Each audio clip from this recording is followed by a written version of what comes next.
বাবা বাবা প্লিজ ভাইয়া, অনেক হয়েছে। এই তোমাদের ত্যাগ আর আদর্শের কথা শুনতে শুনতে কান ঝালাপালা হয়ে গেছে। যে ত্যাগের কারণে পেটে ক্ষুধা থাকে, যে আদর্শের কারণে বাবার চিকিৎসার জন্য অন্যের কাছে হাত পাততে হয়, সেই ত্যাগের কোনো মূল্য নেই ভাই আমার কাছে। আজই এই মুহূর্তে আমার ভাগের ফয়সালা হবে। এই বাড়ির পবিত্রতার তো কোনো মূল্য নেই। আমি তুই টাকার নেশা এত অন্ধ হয়েছিস যে বাড়ি থেকে ছাদ দিল সেই বাড়িতে ঘোড়া চালাচ্ছিস। হ্যাঁ, চালাচ্ছি। কারণ এই বাড়িটা একটা অভিশপ্ত বাড়ি।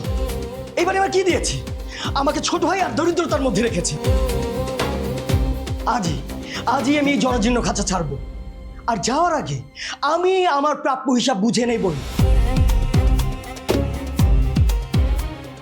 হয় এই বাড়ি বিক্রি হবে, আর না হলে আমার ভাগের অংশ আমাকে বুঝিয়ে দিতে হবে। কোথা থেকে তোর টাকা দেবে? বুকটা চিরে দেব? তুই জানিস না আমি কত কষ্ট করে সংসারটা চালাচ্ছি। তোর অভিশপ্ত ডেভেলপারের টাকায় তুই রক্ত কিনতে চাইছিস? হ্যাঁ চাই। আমি কালই লয়ার নিয়ে আসবো। বাবার সইও লাগবে না, আমি কোর্টের অর্ডার নিয়ে আসবো। তোমরা থাকো এই পচা স্মৃতি নিয়ে। আমি চললাম আমার নিজের রাজত্ব করতে। বাবা বাবা বাবা কি হলো? বাবা বাবা